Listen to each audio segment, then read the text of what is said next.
WABC. All right, welcome back to The Buzz. Steve Malzberg. We just have a couple of minutes before we go to Yankee baseball. Don't forget to join me Sunday morning at 9. If Rod Dreher could come on, if the Post lets him, he'll come on. And we'll have Randy Weingarten, Fernando Ferrer, and we will also have Ambassador Zalman Shoval. Let's go to Steve in the car in Bayonne. Hello, Steve. You're on WABC. Hello. Oh, I didn't push it. Hello, Steve. Steve? Yes, sir. Hey, I spoke to you this morning. I was the guy who went to the Dominican Republic with the girl. Yes. The green card. We only have about a minute, so go ahead. Okay, real quick. People live vicariously through artists. I'm a musician. I've worked with some major acts, and people, they get so hysterical. Aaliyah, she had a name, but she really made no major waves in the industry. So, I don't know what everybody's getting up in arms about. Mr. Dreher he's entitled to his opinion. Hey, real quick, Steve, Yeah. Can I ask you something? Can I plug an upcoming gig? No, quickly. Okay, SandraCarlucci.com. We're playing September 28th, La Barbat, 8:30, Friday night. All right, send me an invite. We'd love to come. Let's go to Chris in Springfield real quick. Hello, Chris. Yes, hi, Steve. Hi. I'd like to say, or as Curtis would say, I think Slim Shady Sharpton has a right to protest the article just as much as Roger Dreher does to write it. Rod Dreher. But there's a difference here. Rod Dreher is a columnist. He's paid to give his opinion. People should be allowed to give their opinion. Well, what Al Sharpton is doing is holding a press conference on this man giving that opinion. He has a right to. Of course he has a right to. He has a right to say, if he should choose, fire this man. But do you think that's right? That's the right thing to do? To fire him? Yeah, or to even ask for it. Well, he can ask for whatever he wants. I don't think he should be fired. I agree. Of course he could ask for whatever he wants. The point here is, what happened to free speech? Hey, listen, Al Sharpton, you know how he is. Well, if anybody should be forgiving, not that there's anything to forgive Rod Dreher for, it's his opinion, but if anybody should be forgiving, it's Al Sharpton, because apparently the mainstream media has forgiven him of all his sins, or alleged sins, or sins in the minds of some, not saying he actually sinned. See what we have to do these days? Ay, ay, ay. All right, folks, Yankee baseball's next. Thanks. 77 WABC. Steve Malzberg. All right, welcome back. Steve Malzberg on 77 WABC. Randy Weingarten of the UFT and Fernando Ferrer running for mayor. Hey, that rhymes. I'm Fernando Ferrer, and I'm running for mayor. And that'll be in the next hour, so don't go away. But right now, Rush Limbaugh consented to do an interview with Bob Costas on KMOX in St. Louis on Thursday. So they had a great interview up until, as Rush put it, the last 7 minutes. And let me pick up on the transcript here from the last 7 minutes. And this fits right in with Rod Dreher. This fits right in with being a conservative. And, of course, Rush is the epitome. Rush is the conservative. And listen to what I consider an attack. Listen to this attack.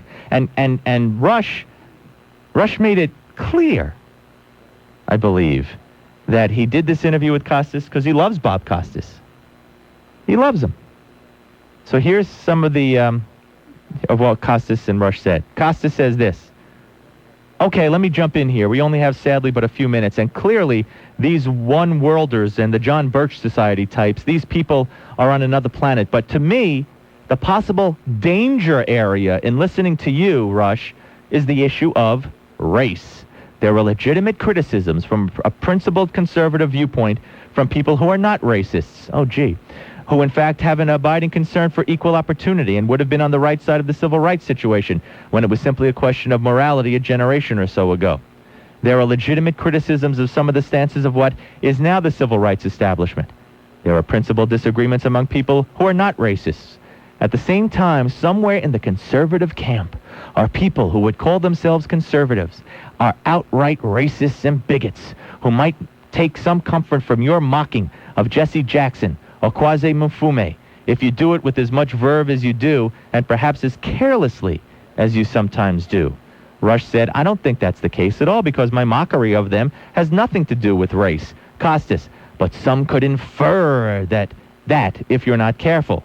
Rush, I do not mock him because he's black, and I do not mock Kwame Mfume because he's black. I disagree with him. Am I supposed to ignore them when I disagree with them because they're black, so as to avoid the criticism? This has become a situation where I think that is, for many conservatives, it's a sad situation because it's one of those no-wins. If you look in the Old South, it was Ernest Hollings that raised the Confederate flag over the South Carolina State House, a Democratic governor, Costas. Well, Dixiecrats were one thing. The Dixiecrats were one thing, Rush, but at one time it was fair to say that those who generally would be called conservative were slow to come around on the moral issue of race, and those who generally would be called liberal led the way, and that's a persuasive argument at least a generation or so ago for liberalism. Rush. I hope this is the right one.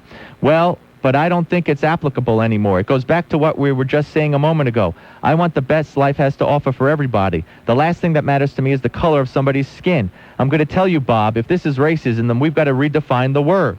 For the last 50, maybe 30 years, the black population has been giving 90% of its presidential vote to Democratic presidential candidates. For the same number of years, the same black leadership has been complaining about the situations in which they find themselves not improving. At some point, I would think that they would have to examine the way they're voting and maybe question whether or not they're voting for the right people. Let's see. I want to get to the next best part. Not sure whatever happened generated nothing. Okay. You can look at the step. Okay. All I want is best for everybody, and I'll tell you a short story. I know you've got to go here. Mike Milken had a golf tournament fundraiser for CapCure in April out in Vegas. Marta and I were invited. He sat me and Marta next to Maria Shriver, and Maria Shriver was aghast. She couldn't believe that it happened, but she sat there and we talked. We had a good time, and she said she liked big government because she thought big government was necessary to promote our common humanity. Common humanity? We got to get, Rush asked, what does that mean? Shriver said, we've got to get rid of these labels. We've just got to stop labeling people, Rush. That's the problem. And Marta jumped in and said, Maria, that is a brilliant thing. Have you ever known what it's like to be thought of as a racist, sexist, bigot, homophobe just because you're conservative? Duh. Maria had no answer, says Rush. That's where we are. Racism is not any longer something that is defined by behavior.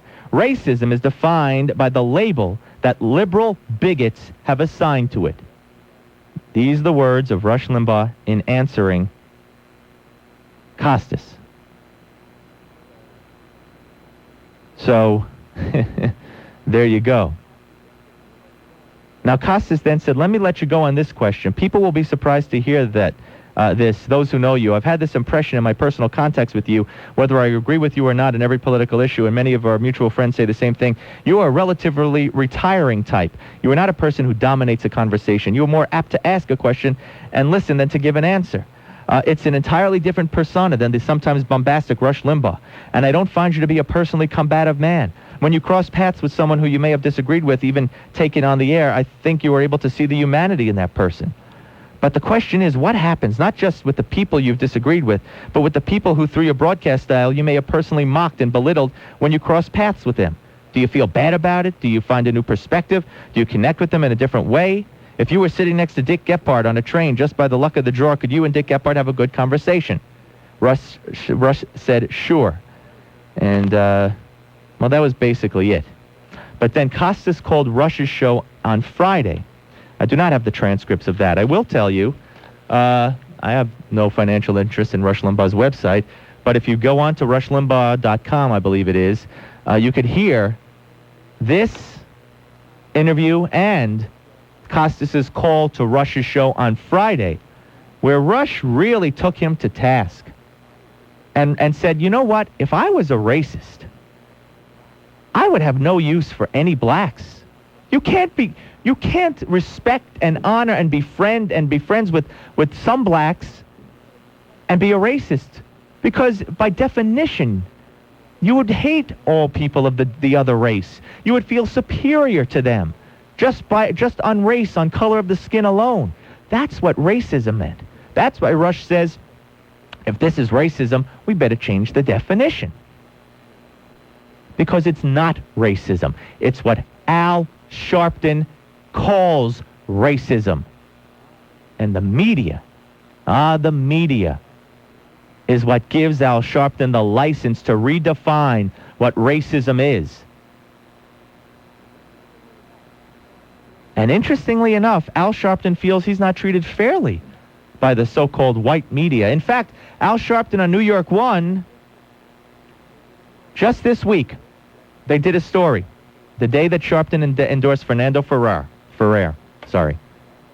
And it was a taped piece, so I don't know when he actually said this, but they aired it during the week.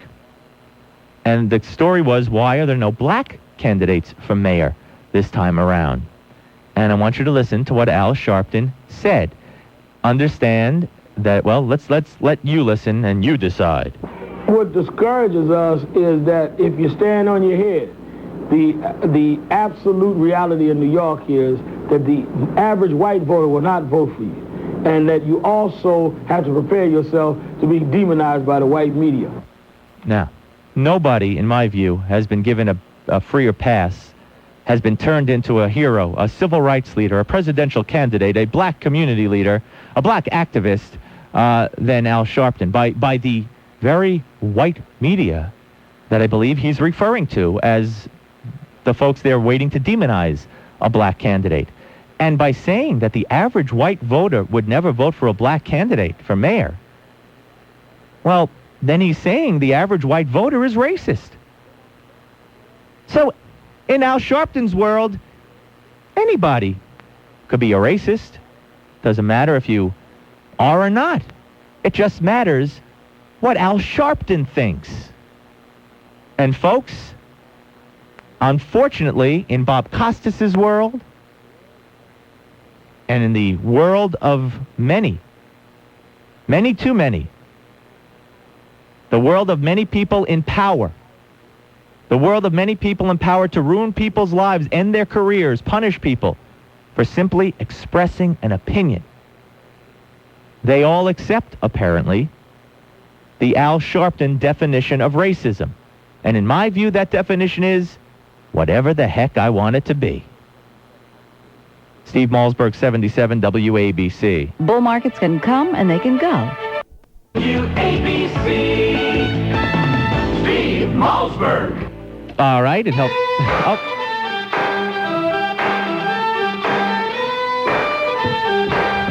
All right, you see, I didn't have my mic on, and I put it on myself. This has nothing to do with Mr. Civilli. And I was about to say, I didn't have my mic on. And when I started saying it, I was talking over the music. So I didn't have my mic on for a reason. My brain was saying, don't put it on, but my hand put it on. Anyway, whatever. All right, we have a couple of minutes to take a few calls here. Let me just tell everybody, log on to WABCRadio.com. It's chock full of information. All the latest news is on there, stock market, the whole thing. Plus, you could see my wonderful picture and Richard Bays and read about the buzz and read about me and everyone else, Sean and Lynn and Rush and Curtis and Kubi and the whole work, John Gambling, everybody. I don't want to leave anybody out. But also, if you're interested in what I'm talking about now, I'm going to be writing a column on it for Newsmax.com. But you can't read the column on Newsmax.com. You got to get to my website.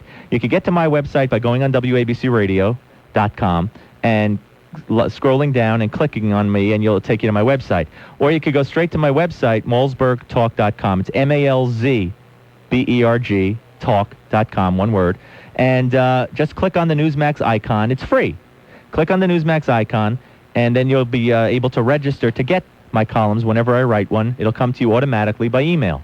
That's the way they do it now on Newsmax. Or you could go to Newsmax and look for me on the pundits column, click on my name, and do it that way. But I advise you to go through WABCRadio.com. And even when you're not looking for me or looking to click on my website, do it every day. Do it a couple of times a day because it really keeps you up to date on everything that's going on. All right.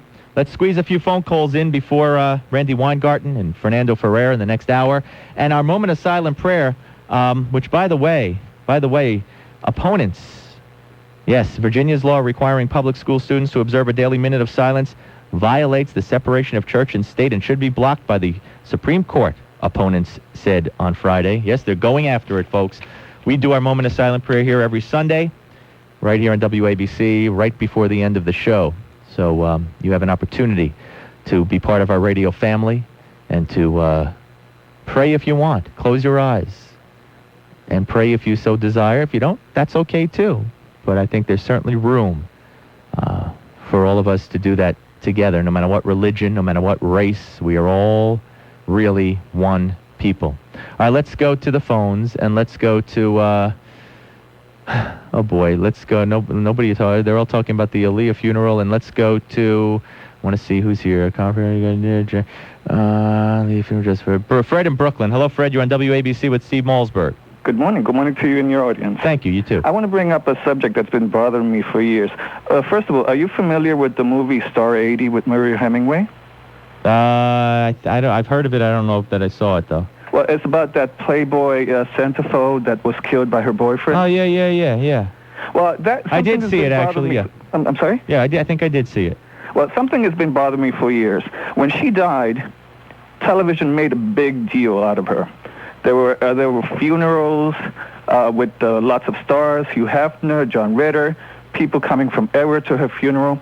There were 2 movies made out of her, countless TV magazines, programs, specials. What's your point? My point is that after Selena came and died, people were laughing about her death. People were making jokes about her death. Well, I don't know people. If you're talking about Howard Stern, he got reprimanded for that. That was in poor taste. It's not something to fire somebody over, and he wasn't fired. But you say everybody was laughing over her death. I saw several I don't know who of the evening shows, the night shows that were actually making jokes about her death. If that's true, I think that's terribly unfortunate. I don't think that's anything to make a joke about. Let's go to James in Livingston. Hello, James. You're on WABC. Good morning, Steve. How are you? We have less than a minute. Go ahead. Okay, happy Labor Day to everyone. I just think the Daily News article on the funeral was insensitive, considering she had millions of fans out there. New York Post article, but yeah. Yeah. Okay, insensitive. You might agree, sure, but a reason to call for disciplinary action against him, a reason to call the man racist? No. No. Then we... One more thing, Steve. Yeah. You keep saying that you never heard of her. Can you name 10 hip-hop artists or R&B artists came out in the last 5 years? Probably if I sat down and thought about it for a while, but off the top of my head, no. All right, Steve Malzberg, and that I don't know what that makes me, but no. All right, we'll come back. Hopefully we'll be joined by Fernando Ferrer, either before or after Randy Weingarten. I have a little scheduling to do. I got to play diplomatic scheduler. You are now listening to the #1 AM radio station in the entire New York City metropolitan area. News Talk Radio 77, WABC. New York City. It's